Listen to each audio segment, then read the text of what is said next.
நண்பர்களுக்கும் வணக்கம். கதைகளோடு உங்களுடன் இணைந்திருப்பது மாலதி. தந்திரங்கள், புதிர்கள், அதிசயங்கள், ஆச்சரியங்கள் எல்லாம் நிறைஞ்சது தான் ஹோம்ஸோட கதை தொகுப்பு. ஷெர்லாக் ஹோம்ஸ் அப்படிங்கிற மிக புகழ்பெற்ற ஒரு கதை தொகுப்பிலிருந்து நாம் இன்றைக்கி ஒரு சுவையான கதையை பார்க்க போகிறோம். அங்கங்கே தேவையில்லாதவற்றை எல்லாம் நீக்கிவிட்டு தேவையானவற்றை மட்டும் கோர்த்து பார்த்தா நமக்கு தேவையான விஷயங்கள் கிடைக்கும் அப்படிங்கிற தந்திரத்தை சொல்லித்தரும் ஒரு சுவாரஸ்யமான கதை தான் இது. வாங்க பார்க்கலாம். லண்டனில் பல தீர்க்க முடியாத வழக்குகளை எல்லாம் தன்னுடைய புத்தி கூர்மையையும் தந்திரத்தையும் பயன்படுத்தி தீர்த்தவர் தான் துப்பறிவாளர் ஷெர்லாக் ஹோம்ஸ்.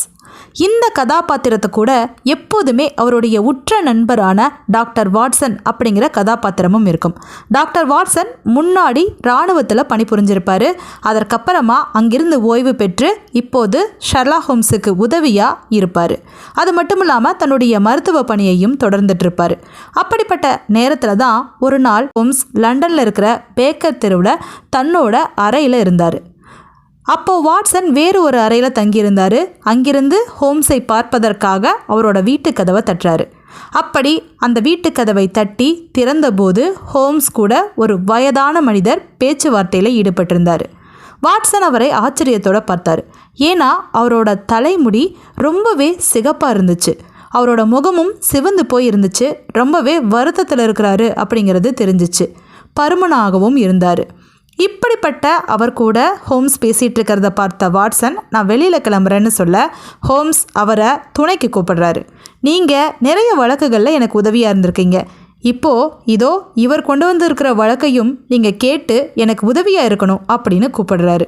அதனால் ஹோம்ஸும் வாட்சனும் அந்த பருமனான முதியவர் பக்கத்தில் உட்கார்றாங்க. அவர்கிட்ட என்ன பிரச்சனை அப்படின்னு கேட்குறதுக்கு முன்னாடி வாட்சனை குழப்பத்தோடு பார்க்குறாரு அந்த முதியவர். வாட்சனும் அவரை கூர்ந்து கவனித்து தான் பார்க்குறாரு. ஹோம்ஸ் மாதிரி நம்ம ஏதாவது இவர்கிட்ட துல்லியமாக கண்டுபிடிக்க முடியுதான்னு ஆராயறாரு. அவருடைய நைந்து போன தொப்பி, கிழிந்து போன அழுக்கடைந்த ஒரு கருப்பு நிற கோட், இவ்வளவு தான் இருந்துச்சு. அது மட்டும் இல்லாமல் அவர் ரொம்பவே மனக்கசப்பில் இருக்கிறாருன்னு அவரோட முகத்தில் தெளிவாக தெரிஞ்சிருக்கு. அவர் ஏதோ வர்த்தகம் பண்ணக்கூடிய ஆளாக இருக்கலாம் அப்படின்னு அவர் உணர்ந்தார். இப்படி முழுமையாக அவரை சோதனை பண்ணிகிட்ருக்கிற அந்த நேரத்தில் ஹோம்ஸ் இதை கவனிச்சிட்டாரு. வாட்சன் அந்த மனிதனை ரொம்பவே ஆராய்ச்சி பண்ணிகிட்ருக்காரு அப்படின்னு உணர்ந்த ஹோம்ஸ் சிரித்தபடி, வாட்சன், இவரோட பேர் வில்சன். இவர் தான் ஒரு வழக்கை நம்மக்கிட்ட கொண்டு வந்திருக்கிறாரு. அதை தவிர வேறு எதுவும் எனக்கு தெரியாது. ஆனாலும் இவரை பற்றி நான் சில விஷயங்களை கண்டுபிடிச்சிட்டேன் அப்படின்னு சொல்லிட்டு அவரை ஆராய்ந்து பார்த்துட்டு ஒரு விஷயத்த சொன்னார். ரொம்ப காலத்துக்கு முன்னாடி இவர் ரொம்ப வலுவான வேலைகளை செஞ்சுருக்கிறாரு. அது மட்டும் இல்லாமல் இவர் சீனாவிலையும் வேலை பார்த்திருக்க வாய்ப்புகள் இருக்குது. இவருக்கு மூக்குப்பொடி போடும் பழக்கமும் இருக்குது. அது மட்டும் இல்லாமல் கொஞ்ச காலமாக இவர் நிறைய எழுதுறாருன்னு தோணுது அப்படின்னு சொல்ல வந்த அந்த மனிதன் ஆச்சரியப்பட்டு போயிட்டார். வேகமாக நாற்காலியை விட்டு எழுந்து உட்கார்ந்தார். அது எப்படி சாத்தியம்? நான் இதுவரையில் உங்ககிட்ட இதெல்லாம் சொன்னதே இல்லையே. ரொம்ப காலத்துக்கு முன்னாடி நான் கப்பலில் தச்சராக வேலை பார்த்தேன். அது எப்படி கண்டுபிடிச்சிங்க அப்படின்னு கேட்குறாரு. உங்களோட இடது கையை காட்டிலும் வலது கை ரொம்ப வலுவானதாக இருக்குது. அதனால் நீங்கள் ரொம்ப கடினமான வேலைகளை செஞ்சுருக்கணும்னு கண்டுபிடிச்சேன் அப்படிங்கிறாரு ஹோம்ஸ். அடுத்தது, நான் சீனாவில் இருந்தது உண்மைதான். அதை எப்படி கண்டுபிடிச்சிங்கன்னு கேட்க, உங்களோட கையில் மீனோட செதிலோட படம் வரையப்பட்டிருக்கு, பச்சை குத்தப்பட்டிருக்கு. அது பெரும்பாலும் சீனாவில் தான் இந்த மாதிரியெல்லாம் செய்வாங்க. அது மட்டும் இல்லாமல் உங்களோட கை கடிகாரத்தில் சீன நாணயம் ஒன்று தொங்கிக்கிட்டு இருக்கு. இதையெல்லாம் வச்சு தான் கண்டுபிடிச்சேன் அப்படிங்கிறாரு. அதற்கப்புறமா, நான் கொஞ்ச காலமாக எழுதுறதும் உண்மைதான். அது எப்படி தெரிஞ்சுக்கிட்டீங்கன்னு கேட்க, அப்போ தான் அவரோட கையை கவனிச்சதை சொல்கிறாரு. நீங்கள் மேசை மீது வைத்து அதிக நேரம் எழுதுறனால அந்த கை மணிக்கட்டு பகுதியும் முழங்கைக்கு பக்கத்தில் இருக்கிற பகுதியும் மட்டும் லேசாக தேய்ந்து முழுன்னு இருக்குது. அதை வச்சு தான் நான் கண்டுபிடிச்சேன் அப்படிங்கிறாரு. வந்தவருக்கு ஏதோ ஒரு நம்பிக்கை பிறந்துருச்சு. ஆர்வத்தோட கண்கள் மின்ன ஹோம்ஸை பார்க்குறாரு. ஹோம்ஸ் உடனே வந்தவர்கிட்ட, நீங்கள் என்கிட்ட உங்கள் வழக்கு விஷயமா சொன்னதையெல்லாம் வாட்சன்கிட்டையும் சொல்லிடுங்க. அவர் தான் நமக்கு இந்த வழக்கில் உதவியாக இருக்க போகிறவர் அப்படின்னு அந்த சிவப்பு முடியுடைய வில்சன் கிட்ட சொல்கிறாரு ஹோம்ஸ்.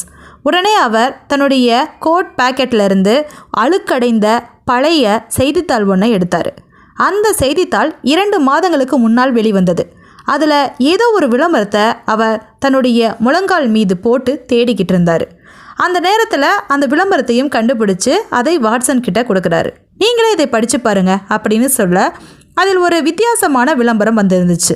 அது என்ன விளம்பரம் அப்படின்னா, சிவப்பு முடியுடையவர்கள் சங்கம் அப்படின்னு போட்டு வந்திருந்துச்சு. அந்த சங்கத்திற்கு ஒரு தலைவர் வேண்டுமா. அந்த தலைவர் பதவி காலியாக இருக்குது. அந்த பதவிக்கு யாராவது விண்ணப்பிக்கலாம். நேரில் வந்து தான் விண்ணப்பிக்கணும்னு முகவரியும் கொடுத்துருந்தாங்க. வாரத்திற்கு 4 பவுண்டுகள் சம்பளம் கொடுப்பதாகவும் சொல்லியிருந்தாங்க. அது மட்டும் இல்லாமல் இது எப்படி நடைபெறுது அப்படிங்கிறத பற்றியும் விளக்கமாக சொல்லியிருந்தாங்க. அமெரிக்காவை சேர்ந்த ஒரு கோடீஸ்வரர் இதற்கு பணம் உதவி செஞ்சுட்டு இருக்கிறாரு. ஏன் அப்படின்னா அவரும் சிகப்பு நிற முடியை கொண்டவர். சிகப்பு நிற முடியை கொண்டவர்கள் எல்லாம் பரிதாபத்திற்குரியவர்கள்னு அவர் நினைச்சாரு. அப்படிப்பட்டவர்களுக்கு உதவி செய்யணும்னு நிறைய அறக்கட்டளைகளை நியமிச்சிருக்கிறாரு. சில பேருக்கு வீடுகள் கொடுத்துருக்காங்க, சில பேர்த்துக்கு வாழ்க்கை உதவிகளை செஞ்சுக்கிட்டு இருக்கிறாங்க. அப்படிப்பட்ட நேரத்தில் தான் இந்த சங்கத்திற்கு ஒரு தலைவர் வேண்டும். அந்த தலைவருக்கும் சில வகையில் சம்பளம் கொடுக்கலாம், சின்ன சின்ன வேலைகளை வாங்கிக்கலாம் அப்படின்னு ஒரு அறக்கட்டளையை வச்சிருந்தாரு. அந்த அறக்கட்டளையை பார்த்துக்கிறவங்க தான் இப்போ இருக்கிறாங்க. அந்த அமெரிக்காவை சேர்ந்த கோடீஸ்வரர் இறந்து போறதுக்கு முன்னாடி தன்னுடைய உயிரில் இப்படி எழுதி வச்சனால அந்த அறக்கட்டளையை நடத்துகிறவங்க இப்போ இந்த சங்கத்தையும் நடத்துகிறாங்க. இப்படிப்பட்ட விவரங்கள் தான் அந்த செய்தித்தாளில் வந்திருந்துச்சு. இப்படி வினோதமாக சிவப்பு முடியுடையவர்களுக்குன்னு ஒரு சங்கமா அப்படின்னு ஆச்சரியத்தோட வாட்சன் நிமிர்ந்து பார்க்குறாரு. அப்போ தான் தன்னை பற்றி சொல்ல ஆரம்பித்தார் அந்த சிவப்பு நிற முடியை கொண்ட வில்சன். அவர் என்ன சொல்கிறாருன்னா, நான் ஒரு அடகு கடையை வச்சு நடத்திட்டு இருக்கேன். எனக்கு பெருசாக வருமானம் இல்லை. கொஞ்ச நாளைக்கு முன்னாடி நல்ல வருமானம் தான் வந்துட்டு இருந்துச்சு. ஆனால் அதுக்கப்புறம் வருமானம் குறைய தொடங்குச்சு. எனக்கு மொத்தம் 2 உதவியாளர்களை அப்போது நான் வச்சுருந்தேன். ஆனால் வருமானம் குறைய ஆரம்பித்ததுக்கப்புறம் ஒரு உதவியாளரை நிறுத்திட்டேன். ஒரே ஒருத்தன் மட்டும்தான் என் கூட இருந்தான். அவனும் அரை சம்பளத்துக்கு தான் வந்தான். ஏன் அப்படின்னா அவனுக்கு இந்த தொழிலை கற்றுக்கொள்ளணுமா. அதனால் அரை சம்பளம் கொடுத்தா போதுன்னு சொன்னனால அவனை மட்டும் நான் வேலைக்கு வச்சுக்கிட்டேன். அவன் நல்லா திறமையானவன் தான். வெளியில் போனால் 2 மடங்கு சம்பளம் வாங்கலாம். ஆனால் அவனுக்கு இந்த தொழிலை கற்றுக்கணுங்கிறக்காக என் கூடவே இருந்தான் அப்படின்னு சொல்ல அந்த வாட்சனும் ஹோம்ஸும் ஆச்சரியத்தோட பாராட்டுறாங்க. நீங்கள் பெரிய அதிர்ஷ்டசாலி தான், இப்படி ஒரு வேலைக்காரன் உங்களுக்கு கிடைச்சிருக்கானேன்னு சொல்ல, அப்படி ஒன்றும் அதிர்ஷ்டம் பண்ணவனா கிடையாது. அவன் வேலையை முழுமையாக பார்க்க மாட்டான். அப்பப்போ புகைப்படம் எடுக்கிறேன்னு சொல்லி பாதாள அறைக்குள்ளே புகுந்துக்குவான் அப்படின்னு அவனை பற்றி குறையும் சொன்னார். இப்படி ஒரு உதவியாளரோட நான் கடை நடத்திட்டு இருக்கும்போது தான் எனக்கு இன்னும் கொஞ்சம் வருமானம் தேவைப்பட்டுச்சு. அதுக்காக நான் யோசிச்சுட்டு இருந்தபோது என்னுடைய உதவியாளர் இந்த செய்தித்தாளை எடுத்துகிட்டு வந்தான்.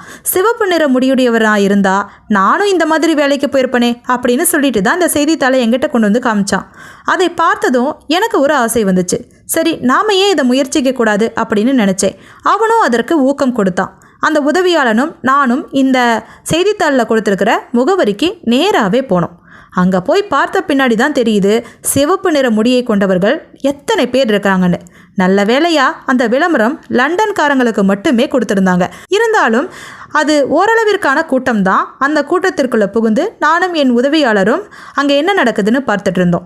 2 மரச்சேர்கள் போடப்பட்டிருந்துச்சு. ஒரே ஒரு மர மேசையும் இருந்துச்சு. அங்கே சிவப்பு நிற முடியுடைய குள்ளமான ஒரு மனிதன் உட்கார்ந்துருந்தார். அவருக்கு பக்கத்தில் இன்னொரு மனிதனும் உட்கார்ந்துருந்தாங்க. அவங்க 2 பேர் தான் நேர்காணல் நடத்திட்டு இருந்தாங்க. வந்தவங்க கிட்டையெல்லாம் ஏதாவது ஒரு குறையை சொல்லி அனுப்பிச்சு வச்சுட்டு இருந்தாங்க. அவர்களும் சோகமுகத்தோடு கிளம்பிட்டு இருந்தாங்க.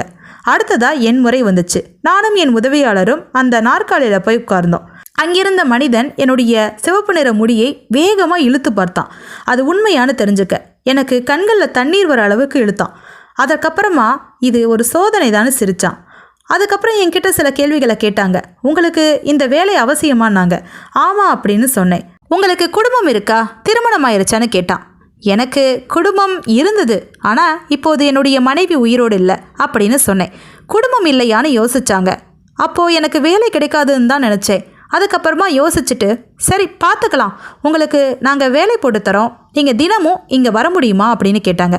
அப்போ தான் நான் உண்மையை சொன்னேன். நான் ஒரு அடகு கடை நடத்துகிறேன், அதையும் நான் பார்த்துக்கணும் அப்படின்னு சொல்ல, சரி உங்களோட வேலை காலை 10 மணிலேருந்து மதியம் 2 மணி வரை மட்டும்தான். நீங்கள் தினமும் வரணும். அந்த 10 மணியிலிருந்து 2 மணி வரை இந்த அறையை விட்டு வெளியவே போகக்கூடாது. உங்களுக்கு சில வேலைகள் கொடுக்கப்படும், அதை நீங்கள் பார்க்கணும். இந்த அறையை விட்டு மட்டும் வெளியில் போயிட்டீங்கன்னா உங்களோட வேலை பறி போயிடும். வாரத்திற்கு 4 பவுண்டுகள் சம்பளம் தருவோம் அப்படின்னு சொன்னாங்க. இதை கேட்ட உடனே எனக்கு மகிழ்ச்சி ஆயிடுச்சு. நமக்கு போதிய அளவுக்கு இனி வருமானம் வந்துடும்னு மகிழ்ச்சியோடு நான் கிளம்பினேன். ஆனாலும் இரவு நேரத்தில் யாராவது சிகப்பு நிற முடியை உடைய தலைவர்கள் சங்கத்துக்கு தலைவனாக ஒருத்தனை தேர்ந்தெடுத்து அதுக்கு 4 பவுண்டுகள் சம்பளமும் கொடுப்பாங்களா? ஒருவேளை ஏதாவது மோசடியாக இருக்குமோன்னு யோசித்தேன். மறுநாள் காலையில் அதெல்லாம் பறந்தே போயிருச்சு.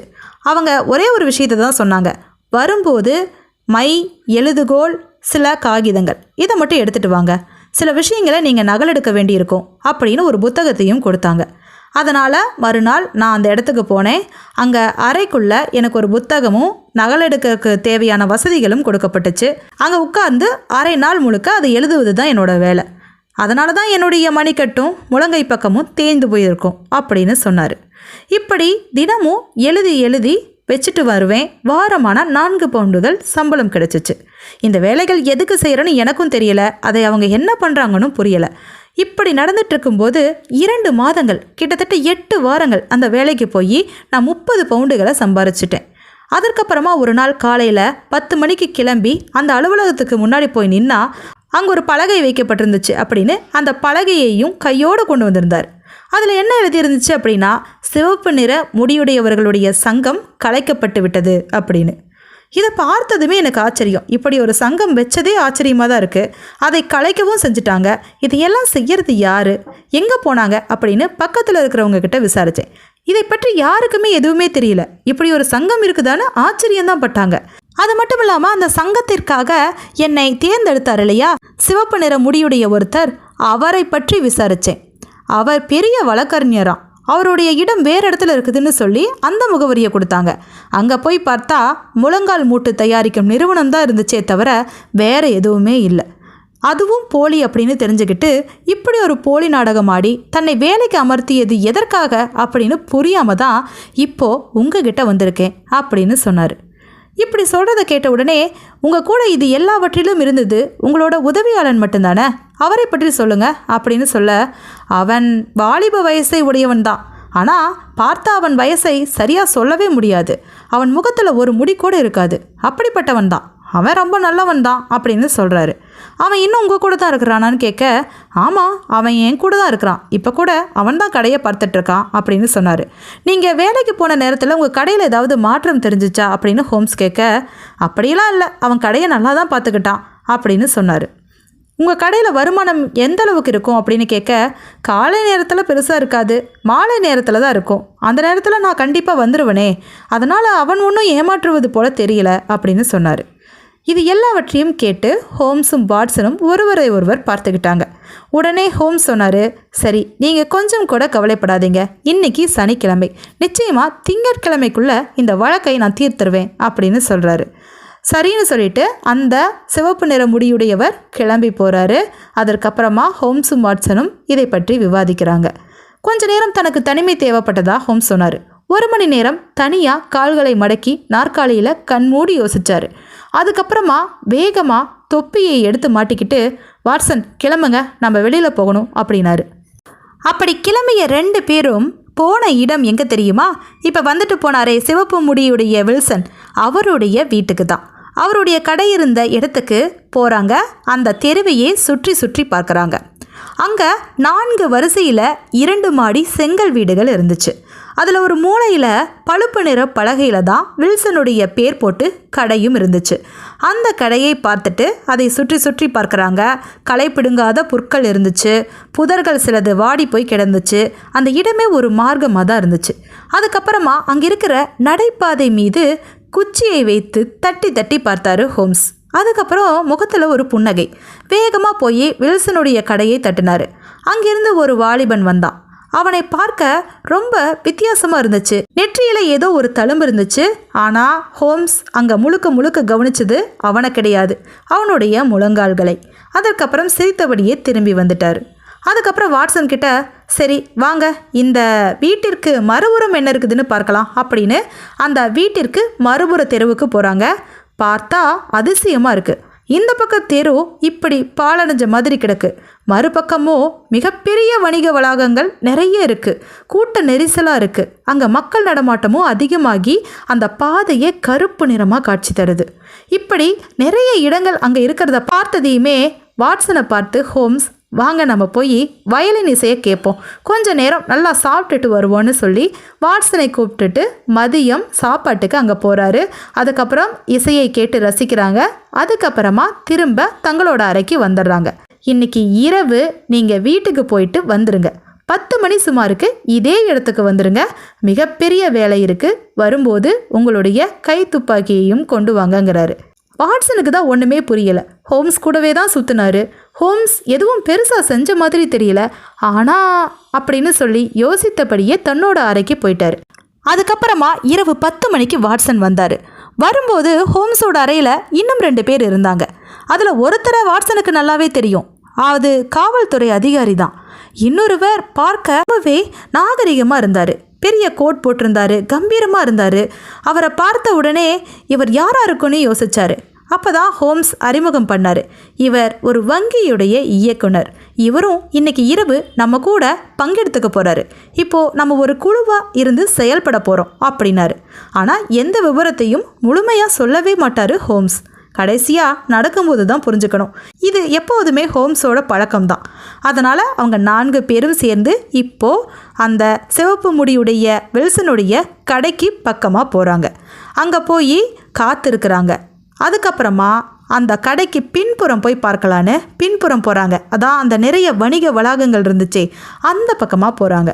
அங்கே போகும்போது அந்த வங்கியின் இயக்குனர்னு சொல்லப்பட்ட ஒருத்தர் தன்னுடைய அதிகாரத்தை பயன்படுத்தி ஒரு கதவை திறக்க சொல்கிறாரு. அங்கே கதவு திறக்கப்படுது. திறந்து உள்ளே போனால் மிகப்பெரிய இரும்பு கதவு ஒன்று இருக்குது. ஒன்றுமே புரியாமல் வாட்சன் அந்த இரும்பு கதவை பார்த்து வியந்து போனார். அதுக்கப்புறம் அந்த இரும்பு கதவும் திறக்கப்படுது. இது எல்லாமே அந்த வங்கி இயக்குனரின் அதிகாரத்தின் பேரில் இயங்குது. அதுக்கப்புறமா இரும்பு கதவுக்கு அப்புறம் ஒரு மிகப்பெரிய கதவு, அது வினோதமாக இருந்துச்சு, அந்த கதவும் திறக்கப்பட்டுச்சு. அதுக்கப்புறம் ஒரு நிலவறைக்குள்ளே போனாங்க. அங்கே சில மரப்பெட்டிகள் இருந்துச்சு. அந்த மரப்பெட்டிகள் இருந்த இடம் ரொம்ப இருட்டாகவும் இருந்துச்சு, குறுகிய அறையாக இருந்துச்சு. அந்த அறைக்குள்ள ஹோம்ஸ், வாட்சன், வங்கியின் இயக்குனர், காவலர், இவங்க எல்லோருமே இருந்தாங்க. அந்த இடத்துல வங்கியின் இயக்குனர் ஏதோ பேச போக ஹோம்ஸுக்கு கோபம் வந்துருச்சு.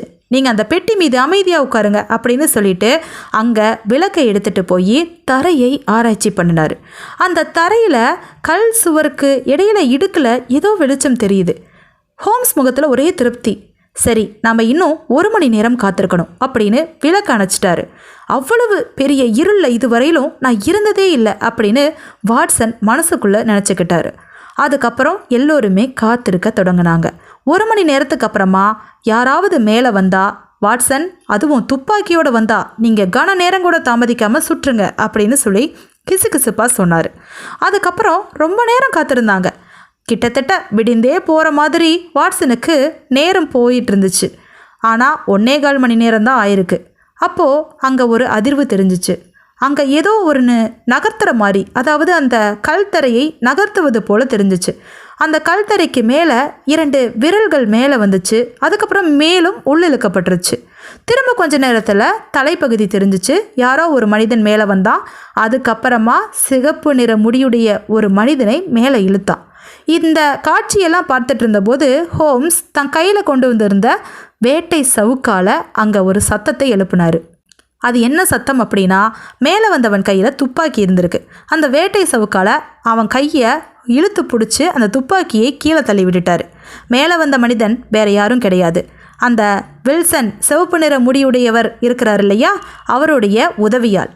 இப்போ இங்கே கீழே இருந்து ஒரு மனிதன் சிகப்பு நிற முடியோட மேலே வந்தானே, அது வில்சன் கிடையாது. அந்த வில்சனை தேர்ந்தெடுக்கும் போது குள்ளமாக சிகப்பு நிற முடியுடைய மனிதன் இருந்தானே, அவன்தான். அதனால் அவன் அங்கிருந்து தப்பிச்சு ஓடுறான். இவர்கள் அந்த உதவியாளரை கைது செய்கிறாங்க. சிகப்பு நிற முடியுடைய மனிதன் வெளியில் ஓடுறான். ஆனால் ஹோம்ஸ் புத்திசாலித்தனமாக வாசற்படியில் ஏற்கனவே யாருக்கும் தெரியாமல் சில காவலாளிகளை நியமிச்சுட்டு தான் வந்தார். அதனால் அவனை அவர்கள் பார்த்துக்குவாங்க அப்படின்னு சொன்னார். இப்போ அந்த கைது செய்யப்பட்ட ஆள் யாருன்னு ஹோம்ஸ் சொல்கிறாரு. இவன் யார் தெரியுமா? அரச குடும்பத்தை சேர்ந்தவன். இவனோட தாத்தா அரச பிரபுவாக இருந்தார். ஆனால் இவனும் எல்லா திருட்டு வேலைகளும் செஞ்சுக்கிட்டு இருந்தான். கொலை, கொள்ளை, போலி சான்றிதழ் அப்படின்னு எல்லா திருட்டு வேலைகளையும் இவன் செஞ்சுக்கிட்டு இருந்தான். இவன் ரொம்பவே தேடப்படுற ஆள்னு சொல்லதான் காவல்துறை அதிகாரிக்கு தெரியுது. இவனைத்தான் இத்தனை வருஷங்களாக தேடிக்கிட்டு இருந்தோம், இப்படி உங்களால் இவனை அடையாளம் கண்டுபிடிச்சி பிடிக்க முடிஞ்சிச்சு அப்படின்னு கேட்குறாங்க. ஹோம்ஸ் சிரித்தபடியே வங்கி அதிகாரியை பார்க்குறாரு. உங்கள் வங்கியோட பாதாள சுரங்கத்தில் தானே இருக்கிறோம் அப்படின்னு சிரிக்க, அப்போ தான் வாட்சனுக்கு தெரியுது நம்ம இருக்கிற இடம் இப்போது நம்ம கூட வந்துட்டு இருந்த வங்கி இயக்குனருடைய வங்கியின் பாதாள அறை. அங்கே பெட்டி பெட்டியாக இருந்துச்சே, அது முழுக்க ஃப்ரெஞ்சு தங்கம் இருக்கான். ஃப்ரான்ஸ் நாட்டிலேருந்து 30,000 தங்க நெப்போலியன்களை வாங்கியிருக்காங்க. அதை அந்த பெட்டிகளில் அடைச்சி வச்சுருக்காங்க. அதை திருடுவதற்கு தான் சில கும்பல் முயற்சி பண்ணியிருக்கு. அந்த கும்பலின் தலைவன் தான் இந்த வாலிபன். இவன் தான் அடகு கடை நடத்திட்டு இருந்த வில்சன் கிட்ட உதவியாளனா அரை சம்பளத்துக்கு சேர்ந்தவன். இந்த திருட்டு வேலைக்காக தான் அவர் கடையில் வேலைக்கே சேர்ந்திருக்கான். இதை பற்றியெல்லாம் பிறகு விரிவாக சொல்கிறேன் அப்படின்னு ஹோம்ஸ் சொல்கிறாரு. அப்போ தான் அந்த வங்கியின் இயக்குனர் சொல்கிறாரு, இந்த தங்கத்தை நாங்கள் கடன் வாங்கினது என்னவோ உண்மைதான், இதை எடுத்து உபயோகப்படுத்துறதுக்கு இன்னும் சில காலம் ஆகும்னு இங்கே பத்திரமா வச்சுருந்தோம். நல்ல வேலையாக நீங்கள் அதை திருட்டு நடக்காமல் காப்பாற்றிட்டீங்க அப்படின்னு ஹோம்ஸை பாராட்டுறாரு. இப்போது அந்த வாலிபன் காவல்துறையினரால் கைது செய்யப்பட்டுட்டான். அங்கிருந்து தப்பி ஓடியவர்களையும் வாசற்படியில் வச்சு பிடிச்சிட்டாங்க. இப்போது நடந்த எல்லாவற்றையும் கண்டுபிடிச்ச ஹோம்ஸ் தெளிவாக தன்னோட வீட்டுக்கு போனார். வீட்டுக்கு போனவர் பின்னாடியே வாட்சன் குழப்பத்தோடே போனார். இங்கே என்ன நடந்துச்சு, நீங்கள் முழுமையாக சொல்லவே இல்லையே, எப்படி கண்டுபிடிச்சிங்க, அதையும் சொல்லுங்களேன் அப்படின்னு கேட்க, ஹோம்ஸ் சிரித்தபடியே அங்கே சொல்கிறாரு, நான் அந்த நடைபாதையை தட்டி பார்த்தபோது அங்கே ஏதோ ஒரு வித்தியாசம் தெரிஞ்சிச்சு. அதனால தான் அந்த அடகு கடைக்கு பின்புறம் உள்ள இடம் எப்படி இருக்குதுன்னு பார்க்கலான்னு வந்தோம். வந்து பார்த்தா நிறைய வணிக வளாகங்கள் இருந்துச்சு. சரியாக அந்த அடகு கடைக்கு பின்புறமாக இந்த வங்கி இருந்துச்சு. இந்த வங்கியோட பாதாள சுரங்கமும் அந்த கடையோட பாதாள அறையும் அப்படின்னு யோசித்து பார்த்தா, அப்போ தான் அந்த அடகு கடை உரிமையாளர் அடிக்கடி அவன் பாதாள அறைக்குள்ளே புகுந்துக்குவான்னு சொன்னாங்க இல்லையா, புகைப்பட வேலைக்காக. அந்த சந்தேகம் வந்துச்சு. அந்த கதவை தட்டி திறந்தபோது அவனோட முழங்கால்களை கவனித்தேன். அவனோட முழங்கால்கள் தேஞ்சு போயிருந்துச்சு. அதாவது மண்டி போட்டு பாதாள அறையை தயார் செய்ததுனால அவன் அந்த மாதிரி தேய்மானத்தை பட்டிருக்கான். அவன் இந்த வேலைக்காக என்ன தெரியுமா பண்ணியிருக்கான், சிவப்பு தலையுடைய இந்த அடகு கடைக்காரரை பயன்படுத்தியிருக்கான். எப்படி அப்படின்னா, ஒரு செய்தித்தாளில் விளம்பரத்தை கொடுத்து அவருக்கு அரை நாள் வேலையை தயார் செஞ்சு கொடுத்துருக்கான். அந்த அரை நாள் முழுக்க அவர் அங்கே வேலை பார்க்குற நேரத்தில் இவன் இங்கே கடையில் இருந்து கடையை பார்த்துக்கிறேன்னு சொல்லிட்டு பாதாள அறையிலிருந்து பாதாள சுரங்கத்தை தோண்டி வங்கி வரை கொண்டு போயிருக்கான். வேலையெல்லாம் முடிஞ்ச உடனே அவரை அங்கிருந்து வேலையிலிருந்து நீக்கம் செய்யணுன்ட்டு சிவப்பு தலையர்கள் சங்கம் கலைக்கப்பட்டு விட்டுச்சு அப்படின்னு சொல்லியிருக்கான். அதனால் பாதாள சுரங்க வேலை முடிஞ்சிருச்சுன்னா உடனடியாக நடவடிக்கை எடுப்பாங்கன்னு சொல்லிட்டு தான் இன்றைக்கி இரவே இந்த திட்டத்தை நான் போட்டேன். இன்றைக்கி இரவு நிச்சயமாக சுரங்கம் வழியாக வந்து வங்கியில் ஏதாவது வேலைத்தனம் காட்டுவாங்கன்னு எனக்கு தெரியும். அதனால தான் வங்கி இயக்குனர்கிட்ட அதை பற்றி விசாரித்தேன். அவரையும் கையோடு கூட்டிகிட்டு வந்தேன். அவரோட அதிகாரத்தை பயன்படுத்தி தானே இந்த அறைக்குள்ளே நம்ம வர முடியும். அதனால் இங்கே வந்து காத்திருந்து அவன் எதிர் திசையில் வரும்போது சரியாக கையும் களவுமாக பிடிச்சிட்டேன் அப்படின்னு சொன்னார். அவரோட புத்திசாலித்தனத்தை பார்த்து ஆச்சரியப்பட்டு போனார். உங்கள் கணிப்பு எல்லாமே வித்தியாசமாக இருக்குன்னு வாட்சன் பாராட்ட ஹோம்ஸ் சிரிச்சுக்கிட்டே சொல்கிறாரு, தேவையில்லாத வேலைகளை யாரும் கொடுக்க மாட்டாங்க, அதுக்காக சம்பளமும் கொடுக்க மாட்டாங்க. இந்த ஒரு விஷயத்தை நம்ம கவனித்து பிடிச்சாவே அதுக்கு பின்னாடி என்ன இருக்குதுன்னு நம்ம யோசிக்க ஆரம்பிச்சிருவோம். அது மாதிரி தான் சந்தேகப்பட்டு அவரும் வந்து நம்மக்கிட்ட சொன்னார். அதுக்கப்புறமா அந்த இடத்தை ஆய்வு செய்தேன். அந்த உதவியாளர் மேலேயும் ஒரு கண்ணு வச்சுக்கிட்டேன். அப்புறம் எல்லாவற்றையும் கணக்கிட்டு கோர்த்து பார்த்ததில் எனக்கு ஒரு வித்தியாசம் தெரிஞ்சிச்சு. அதைத்தான் நான் சோதனை பண்ணி கண்டுபிடிச்சேன் அப்படின்னு ஹோம்ஸ் சொல்லிட்டு அடுத்த வழக்கை தேடி கிளம்பிட்டாரு. வாட்சனும் அவருக்கு துணையாக கிளம்பினார். மீண்டும் அடுத்த வழக்கோடு சந்திப்போம். நன்றி.